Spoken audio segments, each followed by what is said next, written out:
Glory to God. தேவனுக்கே மகிமை உண்டாவதாக. See, your eternal life depends upon how you treat others. நீங்கள் மற்றவர்களை எப்படி நடத்துகிறீர்கள் என்பதை வைத்துதான் உங்களுடைய நித்திய ஜீவன் இருக்கிறது. Your eternal life depends on how you treat your family members. உங்களுடைய குடும்பத்தாரை நீங்கள் எப்படி நடத்துகிறீர்கள் என்பதை வைத்துதான் உங்களுடைய நித்திய ஜீவன் இருக்கிறது. Your eternal life depends on how you treat your friends, your co-workers, your neighbors and strangers. ஒரு முன்பின் அறியாதவர்கள், உங்களுடைய பக்கத்து வீட்டுக்காரர்கள், உங்களுடைய நண்பர்கள், உங்களுடைய உறவினர்களை நீங்கள் எப்படி நடத்துகிறீர்கள் என்பதை வைத்துதான் உங்களுடைய நித்திய ஜீவன் இருக்கிறது. Mostly many of them tell, if you believe in Jesus, eternal life. ஏன்னா நிறைய நேரங்களில் நம்ம இதை மட்டும் கேட்டிருக்கிறோம், இயேசுவை நீ நம்பினால் உனக்கு நித்திய ஜீவன் உண்டு என்று சொல்லி. So now I'm talking about the second commandment that Jesus has taught us. இப்பொழுது இயேசு நமக்கு கற்றுக் கொடுத்த இரண்டாவது கட்டளை குறித்து உங்களுக்கு கொஞ்ச நேரம் நான் பேச போகிறேன். It was said in Old Testament and also in the New Testament. இது பழைய ஏற்பாட்டிலும் சொல்லப்பட்டிருக்கிறது, புதிய ஏற்பாட்டிலும் சொல்லப்பட்டிருக்கிறது. This beautiful world, it was created by God. இந்த அழகான உலகம் தேவனால் உருவாக்கப்பட்டது. He made it so beautiful and he want everyone to live peacefully and he want everyone to feel very safe. அவர் இந்த பூமியிலே வாழக்கூடிய ஒவ்வொருவரும் பத்திரமாக உணர வேண்டும் என்று சொல்லி ஆண்டவர் விரும்புகிறார், எதிர்பார்க்கிறார். If you read in Genesis in the first and second chapters, you can see how detailedly he created everything. ஆதியாகமம் 1-2 அதிகாரங்களை நாம் பார்க்கிறோம். ஆண்டவர் எப்படி ஒவ்வொரு நுணுக்கமான சில தகவல்களை வைத்து அவர் எப்படி இந்த பூமியை உண்டாக்கினார் என்று சொல்லி நாம் பார்க்கிறோம். You can only please God நீங்கள் தேவனை எப்படி பிரியப்படுத்த முடியும் என்றால் when you live peacefully with others. நீங்கள் மற்றவர்களோடு கூட எப்படி சமாதானமாய் வாழ்கிறீர்களோ அதை வைத்து தான் நீங்கள் தேவனை பிரியப்படுத்த முடியும். In God's commandments, mostly you see his commandments is mostly focused on how you treat people and how you treat the people's things. இப்போ ஆண்டவர் கொடுத்த கட்டளைகள் எல்லாம் நீங்க எடுத்து வாசித்து பார்த்தீங்கன்னா எப்படி இருக்கும்னா, நீங்க மற்றவங்களை எப்படி நடத்துறீங்க அல்லது மற்றவங்களுடைய பொருளை எப்படி நீங்க கையாளுறீங்க, இப்படிதான் அந்த கட்டளைகள் இருக்கும். See, you can't please God with your religious activities. உங்களுடைய மத ரீதியான செயல்பாடுகளினாலே நீங்கள் தேவனை ஒருபோதும் பிரியப்படுத்த முடியாது. Again I'm telling you, உங்களுக்கு சொல்றேன், you can't please God with your religious activities. உங்களுடைய மத ரீதியான வழிபாடுகளினாலே தேவனை நீங்கள் பிரியப்படுத்த முடியாது. See, I come from a family where there are RC members. நான் ஒரு குடும்பத்திலிருந்து வரேன். அந்த குடும்ப பின்னணியில ரோமன் கத்தோலிக்க திருச்சபை சேர்ந்தவங்க இருக்காங்க. CSA members. CSI திருச்சபை சேர்ந்தவங்க இருக்காங்க. Pentecost members are there. Pentecost திருச்சபை சேர்ந்தவங்க இருக்காங்க. See, I have gone through all these churches. இந்த எல்லா விதமான சபைகளுக்கும் நான் போய் வந்த அனுபவம் எனக்கு இருக்கிறது. They focus on human teachings than God's teachings. அவங்க எல்லாரும் பாத்தீங்கன்னா அதிகமாக மனித போதனைகளை தான் போதிக்கிறார்களே தவிர தேவன் கற்றுக் கொடுத்த போதனைகளை அதிகமாக போதிப்பதில்லை. See, as I was growing, I was following human teachings than Jesus teachings. நான் இந்த சின்ன வயதிலே கிறிஸ்தவ பின்னணியிலே வளரும்போது இயேசு கிறிஸ்துவுடைய போதனையை கேட்டு வளர்ந்ததை விட மனிதர்களுடைய போதனைகளை கேட்டு வளர்ந்ததுதான் அதிகம். You see, I was taught எனக்கு என்ன சொல்லி கொடுக்கப்பட்டது, you should never miss Sunday. நீ ஞாயிற்றுக்கிழமை ஆராதனையை நீ மிஸ் பண்ண கூடாது. If you do that, you will not go to heaven. நீ ஞாயிற்றுக்கிழமை ஆராதனைக்கு வரலனா நீ பரலோகம் போக மாட்ட. If you don't read 4 to 5 chapters every day, you won't go to heaven. ஒவ்வொரு நாளும் நீ வேதத்திலிருந்து 4-5 அதிகாரம் படிக்கலனா நீ பரலோகம் போக மாட்ட. Yearly you don't fast for 40 days, you won't go to heaven. வருஷத்துக்கு 40 நாள் நீ உபவாசம் பண்ணலனா நீ பரலோகம் போக மாட்ட. So like that I can say many things. இப்படியாக நான் अनेक காரியங்களை உங்களுக்கு சொல்லிக் கொண்டே போகலாம். You have to give lot of money to church. நீ சபைக்கு நிறைய பணம் கொடுக்க வேண்டும். You have to do non-veg fasting. நீ வந்து non-veg சாப்பிடாம ஃபாஸ்டிங் இருக்கணும். You should wear white dress. நீ வெள்ளை நிறத்திலே Dress அணிய வேண்டும். Remove your gel. jewels. உன்னுடைய நகைகளை நீ கழட்ட வேண்டும். Say 1000 praises. 1000 ஸ்தோத்திர பலிகளை நீ செலுத்த வேண்டும். Do always ministry. Keep yourself busy in the church. எப்பொழுதுமே நீ திருச்சபையிலே ரொம்ப பிஸியா உன்னை நீ வச்சுக்கணும். Pray to Mary. நீ மரியாளிடத்திலே ஜெபம் பண்ண வேண்டும். Pray to saints and angels. புனிதர்களிடத்திலேயும் தூதர்களிடத்திலேயும் நீ ஜெபம் செய்ய வேண்டும். Go around the church area by kneeling down and holding candles. நீ முழங்கால் படியிட்டே திருச்சபையை சுத்தி வரணும். கேண்டில்களை நீ கொளுத்த வேண்டும். Walking from home to the holy place without slipper. நீ கால்ல செருப்பு அணியாமல் உன் வீட்டிலிருந்து அந்த பரிசுத்த ஸ்தலத்திற்கு நீ நடந்தே செல்ல வேண்டும். Making a vow to God. நீ தேவனுக்கு பொருத்தனை செய்ய வேண்டும். Especially on government holidays, you must spend your time in church. அதுலயும் குறிப்பா இந்த அரசாங்க விடுமுறை நாட்கள்ல நீங்க எல்லாரும் திருச்சபைக்கு வந்து ஜெபம் பண்ண வேண்டும். Kneeling down straight in your prayer. நெடு முழங்கால நின்னுதான் ஜெபம் பண்ண வேண்டும். Early morning rising and praying. அதிகாலையில எழுந்துதான் ஜெபம் செய்ய வேண்டும். See, like that, lot of legalistic rules was there. இப்படியாக अनेक விதமான சட்ட திட்டங்களை இந்த கிறிஸ்தவ சபைகளிலே கொடுத்தார்கள். அதை தான் நான் பின்பற்றி கொண்டு வந்தேன். I was following this. I thought if I take baptism and do all this, I'll go to heaven. நான் நினைச்சேன் நான் ஞானஸ்நானம் எடுத்துட்டு இவங்க சொன்ன இந்த எல்லாத்தையும் நான் செஞ்சேன்னா எனக்கு நித்திய ஜீவன் கிடைச்சிரும், நான் பரலோகத்துக்கு போயிடுவேன்னு நினைச்சேன். See, human teaching says this is what God likes. இங்கே மனிதர்கள் என்ன சொல்லி கொடுக்கறாங்கன்னா இதுதான் தேவனுக்கு பிரியம் என்று மனிதர்கள் சில காரியங்களை சொல்லி கொடுக்கிறார்கள். Now I am in my 40s. இப்போ நான் என்னுடைய 40வது வயதில இருக்கிறேன். All these things I consider as garbage. இப்போ இதுவரைக்கும் நான் கற்றுக்கொண்டு வந்த இது எல்லாத்தையும் நான் குப்பையாக நினைக்கிறேன். I understood very clearly. நான் இப்போ ரொம்ப தெளிவா புரிஞ்சிக்கிட்டேன். The way you treat others lovingly with respect, you will receive eternal life. நீங்கள் மற்றவர்களை அன்போடு கூட மரியாதையோடு கூட எப்படி நடத்துகிறீர்கள் அதை வைத்து தான் உங்களுடைய நித்திய ஜீவன் இருக்கிறது. First, we all very strong in first commandment that that Jesus is true God. We know they are triune God. We believe in that. நம்ம எல்லாருக்கும் முதல் கட்டளை நல்லாவே தெரியும். நம்ம அதுல எல்லாரும் உறுதியா இருக்கிறோம். என்ன உறுதி? உன் தேவனாகிய கர்த்தரிடத்தில் எப்படி இருக்க வேண்டும்? முழு மனதோடு, முழு இருதயத்தோடு, முழு ஆத்மாவோடு, முழு பலத்தோடு என்ன பண்ண வேண்டும்? அன்பு கூற வேண்டும். நம்ம எல்லாருக்கும் தெரியும் இயேசுவே ஆண்டவர், இயேசுவே தெய்வம் என்பது நமக்கு எல்லாருக்கும் தெரியும். That is why we are here in this church. அதனால தான் இப்போ நம்ம இங்க இந்த திருச்சபையில வந்து அமர்ந்து உட்கார்ந்து இத கேட்டுக்கொண்டு இருக்கோம். But we always have problem with the second commandment. இரண்டாவது கட்டளையில தான் நமக்கு இருக்கிற பிரச்சனை. See, when I was in 8th grade, நான் 8வது படித்து கொண்டிருக்கும்போது I was in that church. I was in choir team. நான் வந்து ஒரு சபையில choir மெம்பராக நான் இருந்தேன். So we used to gossip about a man who was doing ministry in the church.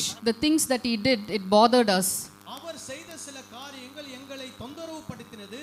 அதனால அந்த choirக்குள்ள உட்கார்ந்து அந்த நபரை குறித்து நாங்கள் பேசிக் கொண்டிருப்போம். See, he was a very tall man. He had a very rough voice and he did excellent ministry in church. He used to go to village ministry and he used to preach in many churches. He used to sing like anything.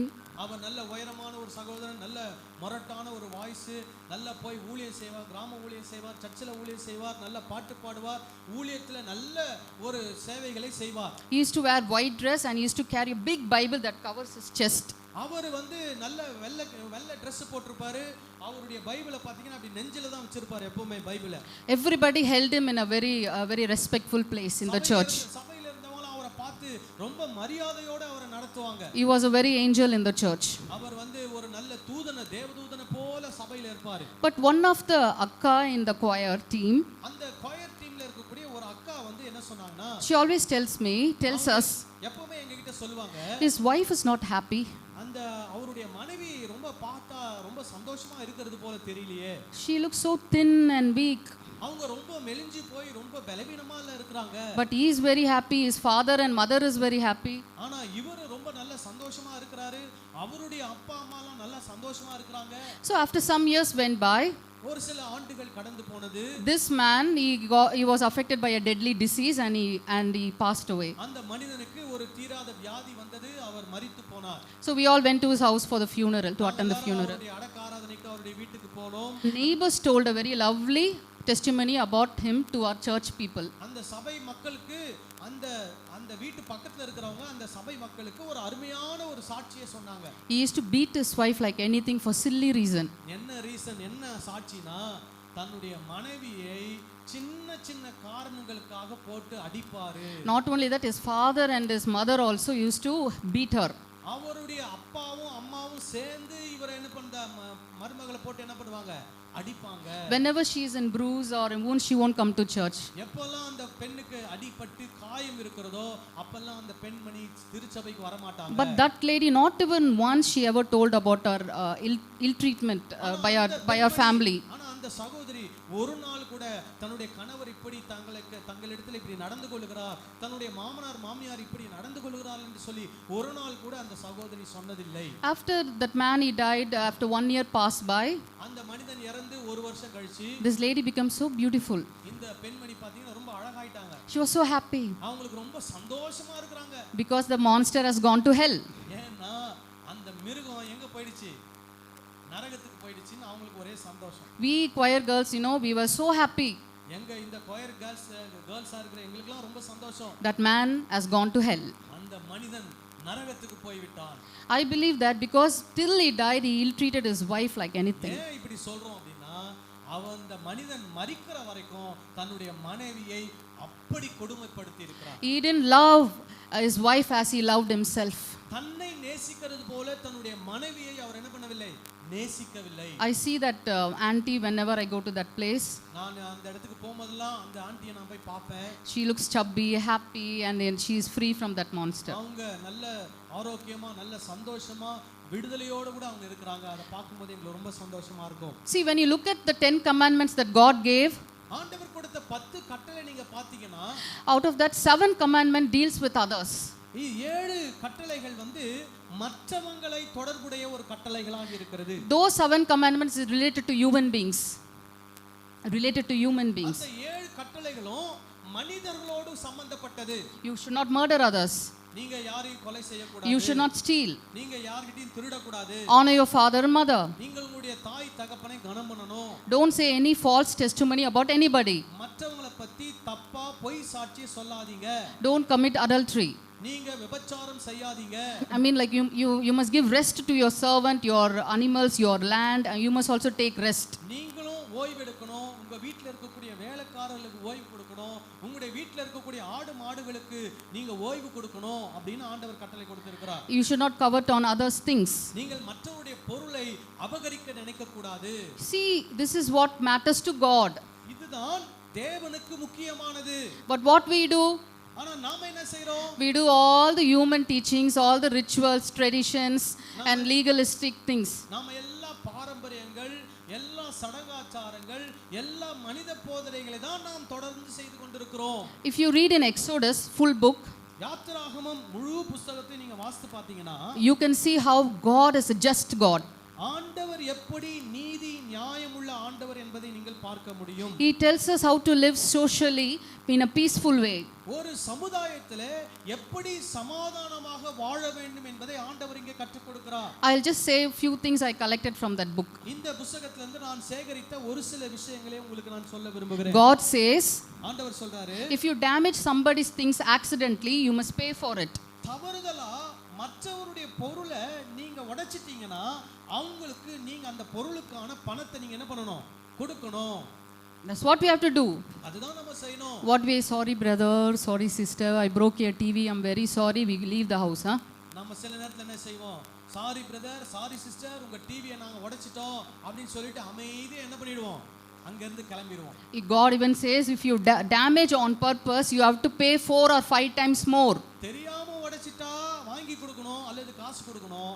தெரிஞ்சு உடைச்சிக்கிட்டீங்க நாளத்தனையா என்ன பண்ணணும், திரும்ப கொடுக்கணும். In a fight, if you injure somebody, if in a fight or quarrel you hurt somebody, ஒரு சண்டை நடக்குது, அந்த சண்டையில ஒருத்தரை போய் அடிச்சிடுறீங்க, they get injured, அந்த நபருக்கு காயம் ஏற்படுகிறது. you have to take care of them till they recover.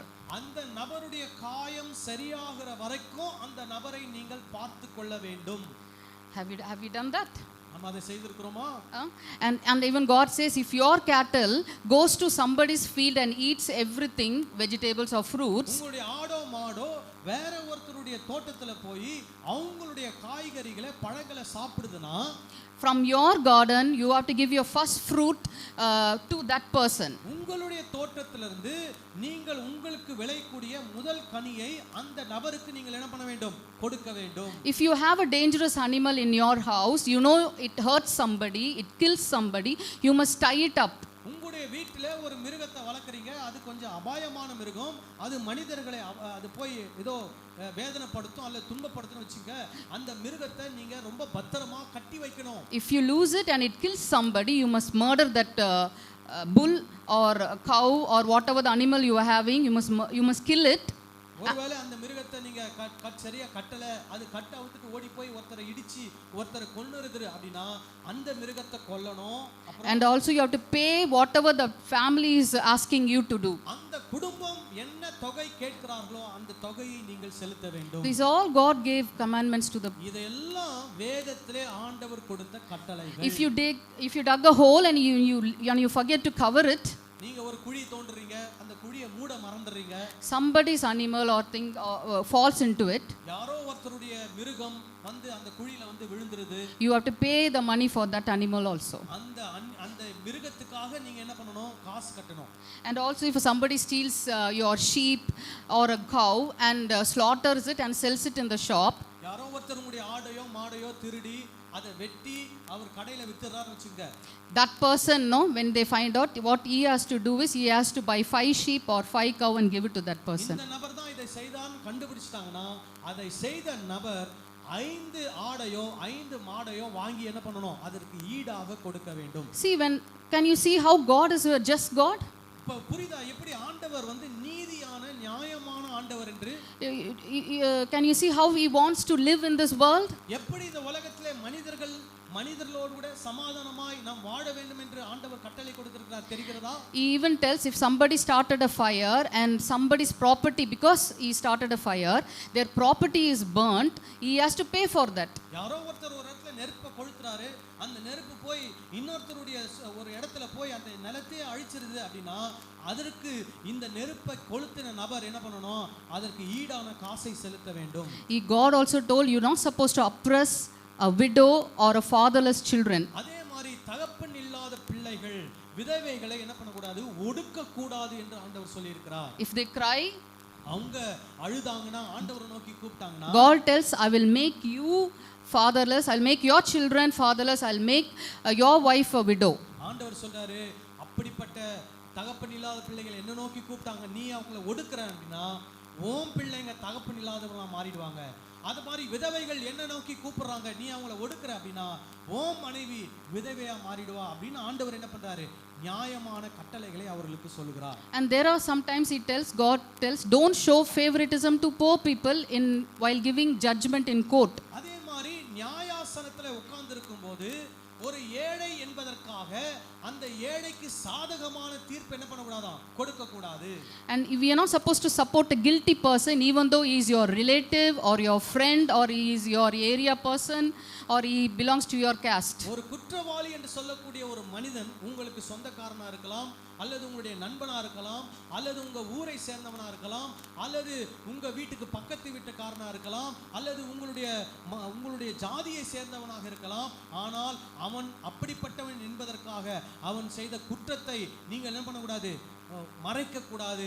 அதற்கு அதை வந்து நியாயம் என்று நீங்கள் என்ன பண்ணக்கூடாது? நடத்தக்கூடாது. And you are not supposed to spread a false report. ஒரு தவறான ஒரு காரியத்தை மத்தவங்க கிட்ட போய் பரப்ப கூடாது. I know a lady when we were doing ministry in Salem. நாங்க சேலத்துல ஊழியம் செய்யும்போது அங்க ஒரு சகோதரி இருந்தாங்க. She is a Pentecost lady, very old lady. அவங்க ஒரு பெந்தேகோஸ்த் சகோதரி, அவங்க ரொம்ப வயசானவங்க.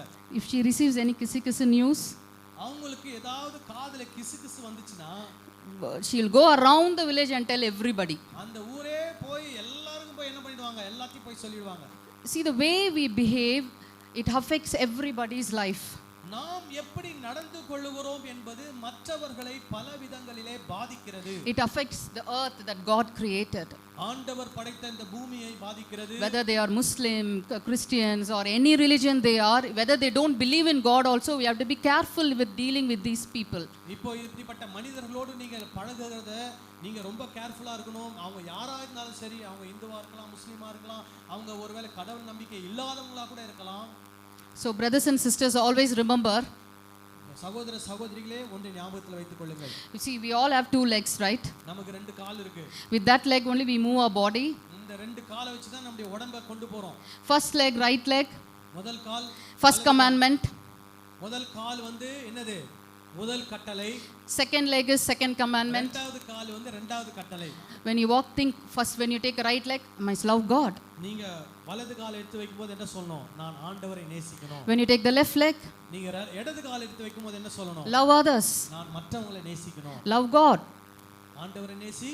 Love others. ஆண்டவரை நேசி மற்றவங்களை. You will go straight to eternal life. நீங்க நடந்தே போனீங்கன்னா உங்களுக்கு நித்திய ஜீவன் உண்டு. You will not miss eternal life. நீங்கள் அந்த நித்திய ஜீவனை தவறி விடவே மாட்டீர்கள். Can we read John 14:23? யோவான் 14:23 வாசிக்கலாமா? இயேசு அவனுக்கு பிரதியுத்தரமாக, ஒருவன் என்னில் அன்பாயிருந்தால் அவன் என் வசனத்தை கைக்கொள்ளுவான், அவனில் என் பிதா அன்பாயிருப்பார், நாங்கள் அவனிடத்தில் வந்து அவனோடே வாசம் பண்ணுவோம். See, Jesus says, if you love me, நீங்கள் என்னை நேசித்தால் what you will do, you will obey my teachings. நீங்கள் என் வசனத்தை கைக்கொள்வீர்கள். So if you don't obey Jesus teachings, நீங்கள் ஆண்டவராகிய இயேசு கிறிஸ்துவின் வசனத்தை கைக்கொள்ளவில்லை என்றால் you fail in first commandment. நீங்கள் அந்த முதல் கட்டளையை நீங்க என்ன பண்றீங்க? மிஸ் பண்றீங்க. முதல் கட்டளை செய்யாம விடுறீங்க. You don't love Jesus. நீங்க அப்படினா நீங்க ஆண்டவருடைய வார்த்தையின்படி நடக்கலனா நீங்க ஆண்டவரை நேசிக்கல. Jesus teaching is mostly focused on loving others only. இயேசு கிறிஸ்துவின் போதனை முக்கியமாக மற்றவர்களை நேசிப்பதில் தான் இருக்கிறது. See, I know a Christian lady. ஒரு கிறிஸ்தவ சகோதரி எனக்கு தெரியும். She used to conduct prayer meeting every month in her house. அவங்க வீட்ல ஒவ்வொரு மாசமும் ஜெப கூட்டம் நடத்துவாங்க. One day she removed jewels and she started wearing white dress. அவங்க திடீர்னு ஒரு நாள் நகையெல்லாம் கழட்டிட்டு வெள்ளை Dress போட்டாங்க. I asked her, why did you do that? நான் கேட்டேன், ஏன் இந்த மாதிரி செஞ்சீங்க? She told me, God showed me in a vision that I must do this. ஆண்டவர் எனக்கு ஒரு தரிசனத்துல ஒரு சொப்பனத்துல காட்டினாரு, நீ வந்து நகையெல்லாம் கழட்டணும், நீ இனிமேல் கலர் Dress போடக்கூடாது, ஒயிட் அண்ட் ஒயிட் தான் போடணும்னு ஆண்டவர் எனக்கு சொப்பனத்துல காட்டினாருன்னு சொன்னாங்க. The same lady, அதே பெண்மணி, she took over her brother's whole the house property. தன்னுடைய சொந்த சகோதரனுடைய முழு சொத்தையும் வீட்டையும் she took it without his knowledge. அவருக்கு தெரியாமலே அபகரிச்சிட்டாங்க. Now I am wondering, இப்போ எனக்கு ஒரு யோசனை வருது. God didn't come in her vision and tell her, what you did is wrong. இப்போ ஆண்டவர் தரிசனத்துல சொப்பனத்துல வந்து உன்னுடைய சகோதரனுடைய சொத்தையோ உன்னுடைய சகோதரனுடைய வீட்டையோ நீ அபகரிக்க கூடாதுன்னு வந்து ஆண்டவர் சொல்லலையா? Do you think she will receive eternal life? அவங்க நித்திய ஜீவனை பெற்றுக்கொள்வாங்கன்னு நீங்க நினைக்கிறீங்களா? She has broken the second commandment. அவங்க அந்த இரண்டாவது கட்டளையை உடைச்சு விட்டாங்க. When she has broken the second, obviously she has broken the first commandment. அவங்க இரண்டாவது கட்டளையை உடைச்சிட்டாங்கன்னா ஆட்டோமேட்டிக்கா முதல் கட்டளையும் என்ன ஆயிடுச்சு? உடைஞ்சு போச்சுன்னு அர்த்தம். Finally, கடைசியாக we will see ஒன்னு பார்க்க போறோம். who will not enter into heaven. யாரெல்லாம் தேவ ராஜ்யத்துக்குள்ளே நுழைய மாட்டார்கள். 1 Corinthians 6. 1 கொரிந்தியர் 6ஆம் அதிகாரம். These words are very very very important passage in the Bible. இந்த வேத வசனங்களிலே மிக மிக முக்கியமான வேத வசனங்கள். This Paul has wrote this letter to believers. Pavul இந்த வசனங்களை திருச்சபையில் இருக்கக்கூடிய விசுவாசிகளுக்கு இதை எழுதுகிறார். See what all the things they have been doing. அவங்க என்னெல்லாம் செய்றாங்க பாருங்க. Can we read from verse 8 to 10? 8வது வசனத்துல இருந்து வாசிக்கலாமா? நீங்களே அநியாயம் செய்கிறீர்கள், நஷ்டப்படுத்துகிறீர்கள், சகோதரருக்கும் அப்படி செய்கிறீர்களே. அநியாயக்காரர் தேவனுடைய ராஜ்யத்தை சுதந்தரிப்பதில்லை என்று அறியீர்களா? வஞ்சிக்கப்படாதிருங்கள். வேசி மார்க்கத்தாரும் விக்கிரக ஆராதனைக்காரும் விபச்சாரக்காரரும் சுய புணர்ச்சிக்காரரும் ஆண் புணர்ச்சிக்காரரும் திருடரும் பொருளாசைக்காரரும் வெறியரும் உதாசீனரும் கொள்ளைக்காரரும் தேவனுடைய ராஜ்யத்தை சுதந்தரிப்பதில்லை. What is the last word it says? So இங்க கடைசியா என்ன சொல்லப்பட்டிருக்கிறது? தேவனுடைய ராஜ்யத்தை சுதந்தரிப்பதில்லை. You will lose eternal life. நீங்கள் நித்திய ஜீவனை இழந்து போவீர்கள். I am not saying, நான் சொல்லல, Bible says. வேத வசனம் இப்படி சொல்லுகிறது. If you are a wrong doer, நீங்கள் தவறான காரியத்தை செய்கிறவர்களா இருப்பீர்களானால், if you cheat others, நீங்கள் மற்றவர்களை ஏமாற்றுவீர்களானால், in today's world you can see man marry, women marry. இன்னைக்கு இருக்கிற உலகத்துல பாத்தீங்கன்னா ஆணும் திருமணம் செய்து கொள்றாங்க, பெண்ணும் திருமணம் செய்து The government also acknowledges that. அரசாங்கம் கூட அதை ஏத்துக்குது. they won't go to heaven. அவங்க எல்லாம் தேவ ராஜ்யத்துக்குள்ள போக மாட்டாங்க. Thieves who get property, you know, thieves means it, not only thieves, there are family thieves also there who steal the other family people's property also. திருடர்கள் என்று சொல்லுகிறோம். திருடர்கள்னா வெறும் ஊர்ல போய் திருட்டு காரியம் செய்கிற மட்டும் அல்ல, குடும்பத்துல இருந்து மற்றவருடைய பணத்தையும் மற்றவருடைய பொருளையும் மற்றவருடைய சொத்தையும் அபகரிக்கக்கூடிய திருடர்கள் கூட இருக்கிறார்கள். We see greedy people whose desire is always to become powerful, their desire is always to become rich. பேராசை உள்ளவர்கள் எப்பவுமே நான் ரொம்ப பெரிய பணக்காரனா மாறணும்ன்ற எப்பவுமே அந்த பேராசை இருந்து கொண்டே இருக்கும். Those who are drinking, stop drinking, because Bible says if you are addicted to alcohol, drugs, whatever, you will not reach heaven. குடிக்கிறவர்கள், குடிகாரர்கள் தேவ ராஜ்யத்தை என்ன பண்ணதில்லை, பிரவேசிப்பதில்லை, பங்கடைவதில்லை என்று சொல்லப்பட்டிருக்கிறது. There are a lot of slander in most church. அநேக திருச்சபைகள்ல மற்றவங்களை பத்தி குறை சொல்றவங்க அநேகர் இருக்காங்க. They damage a person's name. மற்றவருடைய நல்ல பெயரை கெடுக்கிற அந்த ஒரு குணம். They will not enter heaven. அவங்க தேவ ராஜ்யத்திலே பிரவேசிப்பதில்லை. Those who cheat others in money, they will not enter heaven. பண விஷயத்திலே மற்றவர்களை ஏமாற்றுகிறவர்கள் தேவ ராஜ்யத்திலே பிரவேசிப்பதில்லை. If you think I've taken baptism, if you think I believe Jesus is the only true God, that is not enough. நான் ஞானஸ்நானம் எடுத்துட்டேன், இயேசுவை தெய்வமாக நம்புறேன், அது மட்டும் போதாது. When you have all these things, you won't enter heaven. இது மட்டும் இருந்தா போதாது, நீங்க தேவ ராஜ்யத்துக்குள்ள பிரவேசிக்க முடியாது. Can we read Galatians 5? கலாத்தியர் 5ஆம் அதிகாரத்தை வாசிக்கலாமா? 19, 20, 21. I want everybody to take the Bible and read or look into the display. கலாத்தியர் 5, 19, 20, 21. மாம்சத்தின் கிரியைகள் வெளியரங்கமாயிருக்கின்றன. அவையாவன விபச்சாரம், வேசித்தனம், அசுத்தம், காமவிகாரம், விக்கிரக ஆராதனை, பிள்ளி சுனியம், பகைகள், விரோதங்கள், வைராக்கியங்கள், கோபங்கள், சண்டைகள், பிரிவினைகள், மார்க்கபேதங்கள், பொறாமைகள், கொலைகள், வெறிகள், களியாட்டுகள் முதலானவைகளே. இப்படிப்பட்டவைகளை செய்கிறவர்கள் தேவனுடைய ராஜ்யத்தை சுதந்தரிப்பதில்லை என்று முன்னே நான் சொன்னது போல இப்பொழுதும் உங்களுக்கு சொல்லுகிறேன். So what he says again here, மறுபடியும் பவுல் என்ன சொல்றாரு? people like this இப்படிப்பட்ட ஜனங்கள் will not enter into. தேவ ராஜ்யத்திலே பிரவேசிப்பதில்லை. I'm not saying. நான் சொல்லல. You see, most of this list, it deals with others, how you deal with others. இது எல்லாமே எப்படின்னா நம்மளை பத்தி மட்டுமல்ல, நாம் மற்றவர்களோடு கூட எப்படி செயல்படுகிறோம், பழகுகிறோம். It talks about the hatred. இதுல வெறுப்பு இருக்கிறது. When you hate somebody, you beat them, you know, you won't enter into heaven. நாம் மற்றவர்களை வெறுக்கிறோம், மற்றவர்களை போட்டு அடிக்கிறோம் அப்படினா நாம் தேவ ராஜ்யத்துக்குள்ள பிரவேசிக்க மாட்டோம். There are people who always bring division or groupism in the church. You won't enter into heaven. திருச்சபையிலே பிரிவினைகளை ஏற்படுத்துவார்கள், குழுக்களை ஏற்படுத்துவார்கள். அவர்கள் தேவ ராஜ்யத்துக்குள்ள பிரவேசிப்பதில்லை. It is very clear in the Bible. It is written clear in the Bible. வேத வசனம் தெளிவாய் நமக்கு எழுதி வைத்திருக்கிறது. Can we read finally Ephesians 4:31? கடைசியா எபேசியர் 4:31 வாசிக்கலாமா? There also the list of people who will not enter into heaven. அதே போல தான் மறுபடியும் ஒரு லிஸ்ட் இருக்குது, யாரெல்லாம் தேவ ராஜ்யத்தை பிரவேசிக்க மாட்டாங்கன்னு. சகலவிதமான கசப்பும், கோபமும், மூர்க்கமும், கூக்குரலும், தூஷணமும், மற்ற எந்த துர்க்குணமும் உங்களை விட்டு நீங்க கடவது. ஒருவருக்கொருவர் தயவாயும் மன உருக்கமாயும் இருந்து கிறிஸ்துவுக்குள் தேவன் உங்களுக்கு மன்னித்தது போல நீங்களும் ஒருவருக்கொருவர் மன்னியுங்கள். Ephesians 5, same book, verse 3, 4, 5. Last. 5, 3, 4, 5 வாசிக்கலாம். மேலும் பரிசுத்தவான்களுக்கு ஏற்றபடி வேசித்தனமும் மற்றெந்த அசுத்தமும் பொருளாசையும் ஆகிய இவைகளின் பேர் முதலாய் உங்களுக்குள்ளே சொல்லப்படவும் கூடாது. அப்படியே வம்பும் புத்தியீனமான பேச்சும் பரியாசமும் தகாதவைகள் ஸ்தோத்திரம் செய்தலே தகும். விபச்சாரக்காரனாவது அசுத்தனாவது விக்கிரக ஆராதனைக்காகிய பொருளாசைக்காரனாவது தேவனுடைய ராஜ்யமாகிய கிறிஸ்துவின் ராஜ்யத்திலே சுதந்திரம் அடைவதில்லை என்று அறிந்திருக்கிறீர்களே. Yes, what did the last verse says? மறுபடியும் இங்க கடைசி அந்த வார்த்தைகள் என்ன சொல்லுகிறது? கிறிஸ்துவின் ராஜ்யத்திலே சுதந்திரம் அடைவதில்லை என்று அறிந்திருக்கிறீர்களே. These people will never enter into heaven. இப்படிப்பட்டவர்கள் தேவ ராஜ்யத்திலே சுதந்திரிப்பதில்லை. So remember, your eternal life depends on how you treat others. நீங்கள் மற்றவர்களை எப்படி நடத்துகிறீர்கள் என்பதை வைத்துதான் உங்களுடைய நித்திய ஜீவன் இருக்கிறது. Only these things matters to God. இவைகள்தான் தேவனுக்கு முக்கியமானவைகள். Not all these rituals and religious activities. மத ரீதியான சடங்குகள் சம்பிரதாயங்கள் அவைகள் தேவனுக்கு முக்கியமானவைகள் அல்ல.